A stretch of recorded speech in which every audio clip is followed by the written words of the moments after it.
کہ وہ دل کھول کر ان کے ساتھ تعاون کریں۔ قاری منیب الرحمان گلیاتی صاحب نے ان کو بھیجا ہے، بذات خود میں خود بھی جانتا ہوں۔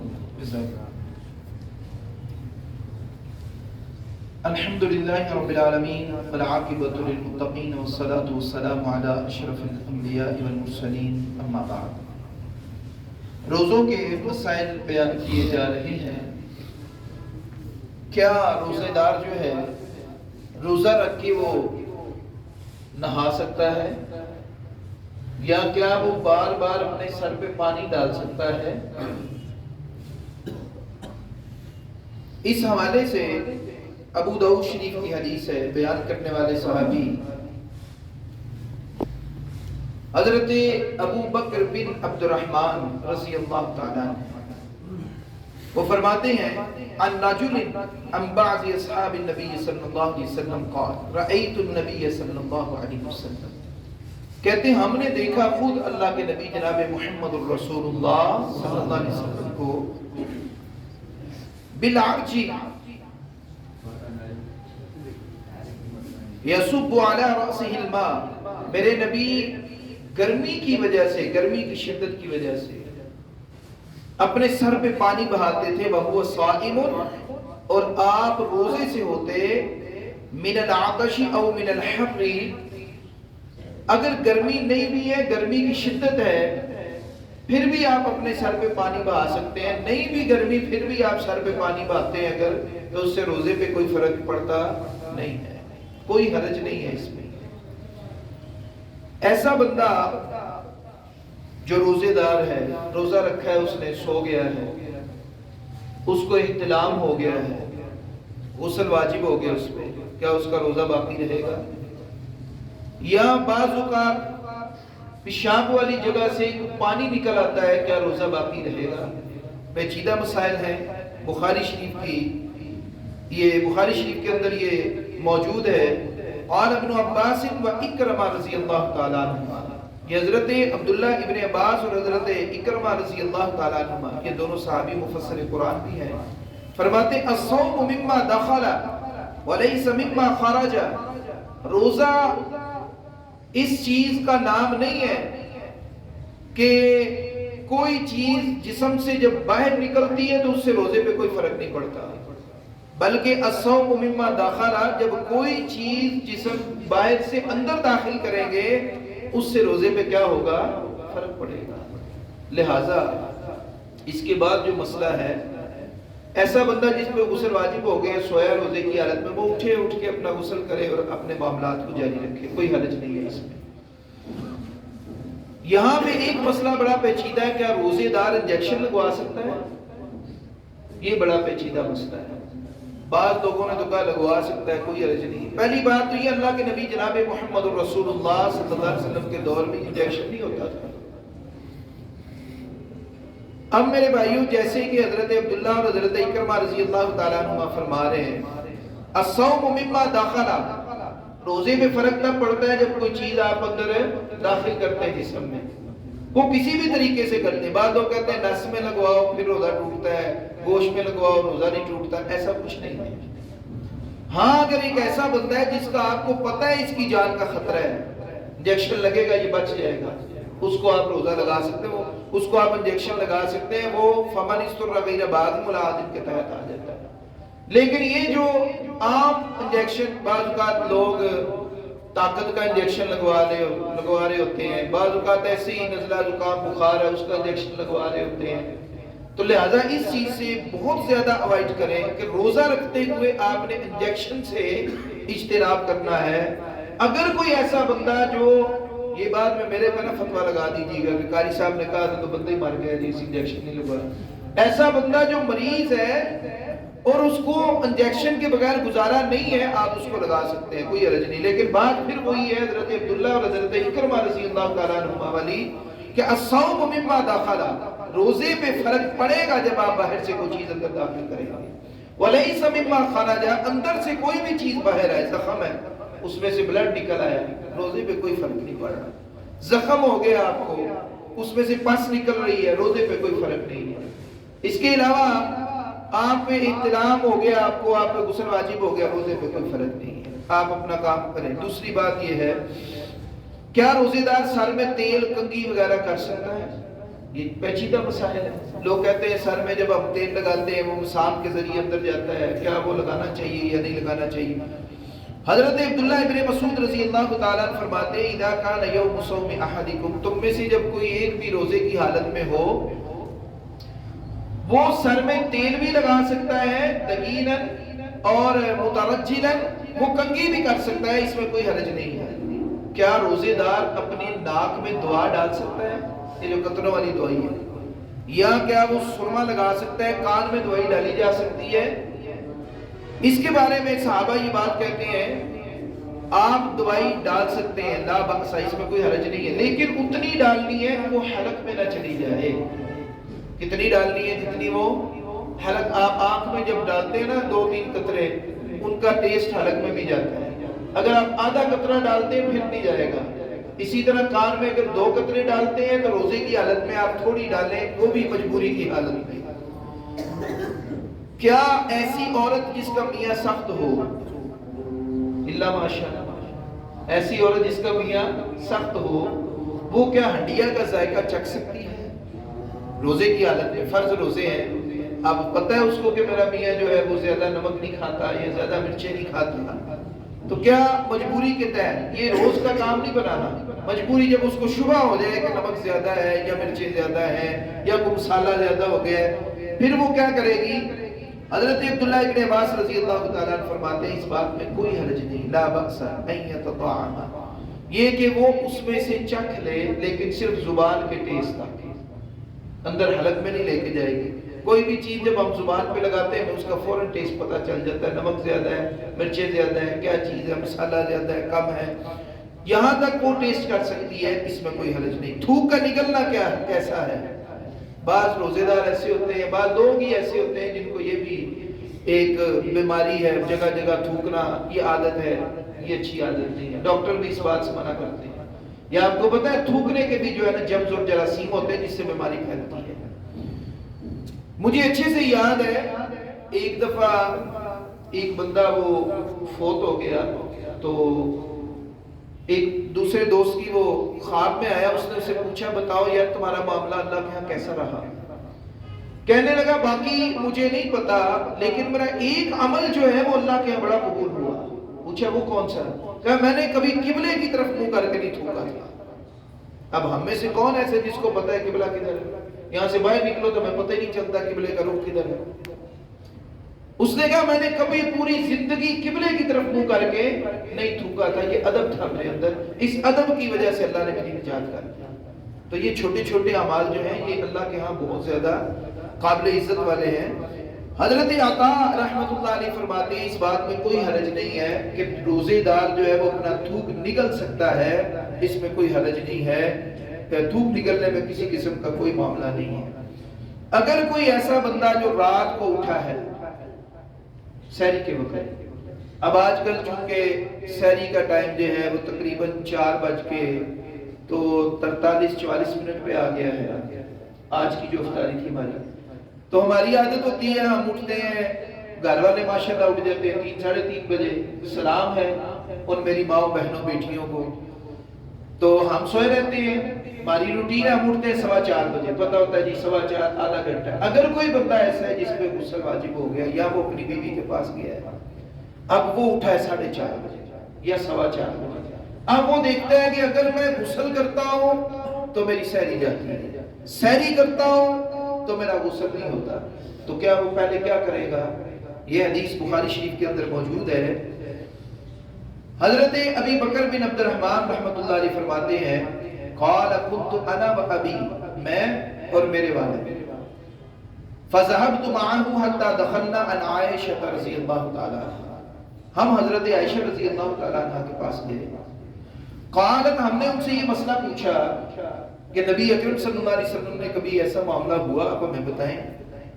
قالت, وہ کہنے لگی اشہد علی رسول اللہ صلی اللہ علیہ وسلم, میں اس بات کی گواہی دیتی ہوں کہ اللہ کے نبی صلی اللہ علیہ وسلم ان کان لیصبح جنبا, آپ کئی دفعہ ایسے ہوتا کہ آپ جب صبح اٹھتے تو آپ غسل کی حالت میں ہوتے, آپ پہ غسل جو ہے وہ واجب ہوتا, لیکن ثم یصومہ آپ کیا کرتے؟ پہلے روزہ رکھتے. پہلے کیا کرتے آپ؟ روزہ رکھتے. ہم نے پہلے کیا کرنا ہے؟ سحری کرنی ہے. لیکن ایک بات اس میں یاد رکھیے گا، ایک مسئلہ اس میں بیچ میں رہ گیا. علی ام سلمہ تھا، پھر کہنے لگے ہم حضرت ام سلمہ دوسری جو ہماری اماں، ان کے پاس ہم گئے. فقالت مثل ذالک، انہوں نے بھی یہی بات کہی. اگر سحری کا وقت لیٹ ہے، پہلی بات میں آپ کو بتاؤں سب سے بہترین مسئلہ کیا ہے؟ اگر آپ کے اوپر غسل واجب ہو گیا ہے کسی بھی طریقے سے، اس کی ڈیفینیشن میں زیادہ لمبی نہیں کرتا، ہم سارے سمجھدار ہیں ماشاءاللہ، ہمیں سب کو پتہ ہے، کسی بھی طریقے سے بیوی کے پاس جانے سے یا وہ آپ کے اوپر غسل واجب ہو گیا ہے، آپ اسی وقت اٹھ کے غسل کر لیں. پہلا کام آپ یہ پاکیزہ رہنے کی بہترین نشانی ہے. کیونکہ آپ کو پتہ ہے موت کا کیا کون سا مطلب ہے؟ نہیں پتہ. تو میرے نبی نے فرمایا انسان جس طرح جس عمل میں جس حالت میں دنیا سے جائے گا نا، اسی حالت میں وہ اٹھایا جائے گا. دوسری بات یہ ہے، میرے نبی نے فرمایا اگر کوئی شخص غسل نہیں کر سکتا، کم سے کم وہ وضو ضرور کرے. وہ وضو ضرور کر کے سوئے. سونا ہے پھر بھی وضو کرے. آج کل آپ کو پتہ ہے بیماریوں کی بہت لمبی چوڑی ریشو صرف اس وجہ سے ہی ہے کہ آج سائنس اس بات کی تحقیق کر رہی ہے کہ جرمز ہوتے ہیں، یہ ایٹمز ہوتے ہیں، یہ وائرس ہوتے ہیں. میرے نبی نے آج سے 1400 سال پہلے یہ بات فرما دی. آپ اٹھیں، اپنا جو آپ کا حصہ جو خراب ہوا ہے اس کو آپ دھوئیں، کپڑا جو ہے اس کو آپ دھوئیں، اس کے بعد آپ کم سے کم وضو ضرور کریں. آپ کو کیا پتا آپ کے ہاتھوں کے ساتھ کتنے جرمز لگے ہوئے ہیں، اسی طرح پیروں کے ساتھ جرمز لگے ہوئے ہیں. آپ جیسے وضو کریں گے تو آپ کو پتہ ہے نا، میرے نبی نے فرمایا جب انسان وضو کرتا ہے تو اس کے ایک ایک قطرے کے ساتھ اللہ تعالیٰ گناہوں کو معاف کرتا جاتا ہے، گناہ جھڑتے جاتے ہیں، اس کے وہ پاک ہوتا جاتا ہے. کم سے کم آپ وضو ضرور کریں. وضو کر کے آپ سوئیں یا وضو کر کے اس کے بعد جو ہے آپ اپنا معاملات جو ہے وہ دوسرے کریں. لیکن اگر کوئی ایسا بندہ جو لیٹ ہو گیا ہے، سحری لیٹ ہو رہی ہے، پہلے وہ وضو اٹھے گا، اپنے آپ کو پاک صاف کرے گا، جو جگہ اس کی خراب ہے اس کو صاف کرے گا، اس کے بعد وہ وضو کرے گا، وضو کر کے پھر وہ سحری کرے گا، سحری کرنے کے بعد پھر وہ غسل کرے، اس کے بعد پھر وہ نماز کی طرف آئے گا. اس کے بعد کیا روزہ رکھ کے ہم حجامہ کروا سکتے ہیں؟ ابھی تو سب کو پتہ ہے آپ کو حجامہ کیا ہے، کیونکہ الحمدللہ اب تو جگہ جگہ بورڈ لگ گئے حجامے کے. پہلے لوگوں کو اس بات کا نہیں پتہ تھا. حضرت عبداللہ ابن عباس رضی اللہ تعالیٰ عنہ فرماتے ہیں احتجم النبی صلی اللہ علیہ وسلم وهو صائم، نبی اکرم صلی اللہ علیہ وسلم حجامہ کرواتے حالانکہ وہ آپ روزے کی حالت میں ہوتے. بات پھر وہی ہے حضرت عبداللہ ابن عباس اور حضرت اکرمہ رضی اللہ تعالیٰ عنہ کی کہ الصوم مما داخل، جس وقت روزہ جس وقت آپ کوئی چیز داخل اندر کریں گے تو اس سے روزہ گڑبڑ ہوگا. لیس مما خرج، کوئی بھی چیز اندر سے باہر نکلوائیں گے تو روزے کا مسئلہ نہیں. اگر کوئی بندہ بلڈ دینا چاہتا ہے روزہ رکھ کے، وہ جا کے خون کی بوتل دے آتا ہے، اس میں کوئی حرج نہیں ہے. وہ لگواتا ہے، اس میں حرج ہے، لگوانی نہیں. مگر یہ کہ اگر کسی کو کوئی مجبوری ہے، وہ میں نے پہلے بتا دی. کل میں یہ بیان کروں گا کہ ایسا بندہ جس نے روزہ رکھا، روزے کی حالت میں وہ اپنی بیوی کے پاس چلا گیا. ابھی آج کل میں نے یہ دیکھا ہے سوشل میڈیا پہ، میں وہ خلاصہ قرآن پڑھ رہا تھا تو وہاں پہ پر ہائی لائٹ آ گئی کہ ایک بندے نے اپنی بیوی اور اپنی ساس پہ بہت زیادہ تشدد کیا. بعد میں مسئلے کا یہ پتہ چلا کہ روزے کی حالت میں وہ کہہ رہا تھا اس کو کہ میرے ساتھ تو جو ہے وہ ازواجی حقوق پورے کر. اس وجہ سے ان کی آپس میں لڑائی ہو گئی. تو اگر کوئی بندہ ایسا کر لیتا ہے یا اس سے ہو جاتا ہے تو اس کا کفارہ کیا ہے؟ اس کے علاوہ روزے کی حالت میں قے کا آ جانا، وومٹ جسے ہم کہتے ہیں، الٹی کہتے ہیں جسے. اگر روزے کی حالت میں بعض اوقات ہوتا ہے سحری ہم کھا لیتے ہیں، آئلی چیزیں ہم کھا لیتے ہیں، دل خراب ہوتا ہے، روزے کی حالت میں اگر قے آ گئی ہے تو کیا روزہ باقی رہے گا؟ ایسا بندہ جس نے ارادتاً قے کی ہے، اس نے انگلی ڈال کے قے کی ہے یا جیسے بھی اس نے قے کی ہے، کیا اس کا روزہ باقی رہے گا؟ انشاءاللہ یہ والے مسائل کل بیان کروں گا. رب العالمین کی بارگاہ ایک دس میں دعا کرتا ہوں اللہ تعالیٰ جو بیان ہوا اسے سمجھ کر اس پر عمل پیرا ہونے کی توفیق عطا فرمائے. ہمارا جو نماز کا سبق ہے، آج ہم نے سجدے کے بارے میں پڑھنا ہے کہ سجدہ کس طرح سے ہم نے کرنا ہے. بعض لوگ جو ہیں وہ اپنے گھٹنے پہلے زمین پہ رکھتے ہیں، ہاتھ بال میں رکھتے ہیں. بعض لوگ ہاتھ پہلے رکھتے ہیں گھٹنے بعد میں رکھتے ہیں. آپ مجھے یہ بتائیں کہ سب سے مدلل کتاب جو ہے دنیا کے اندر کون سی ہے؟ جی قرآن کریم. قرآن سے دلیل دوں تو آپ مان لیں گے؟ قرآن سے اگر دلیل دوں تو پھر مانیں گے؟ اللہ تعالیٰ ہمیں قرآن حدیث کو سن کر سمجھ کر اس پر عمل پیرا ہونے کی توفیق عطا فرمائے. 21واں پارہ ہے سورہ سجدہ ہے. 21واں پارہ سورہ سجدہ. آیت نمبر بھی میں آپ کو بتاتا ہوں. یہ 21واں پارہ آ گیا ہے میرے سامنے. اس میں سورہ احزاب بھی ہے, اس میں سورہ سجدہ ہے جو جمعہ والے دن بھی پڑھی جاتی ہے. اس میں آیت نمبر ہے 15 جس میں لکھا ہے انما یؤمن بآیاتنا الذین اذا ذکروا بها خروا سجدا وسبحوا بحمد ربهم وهم لا يستكبرون.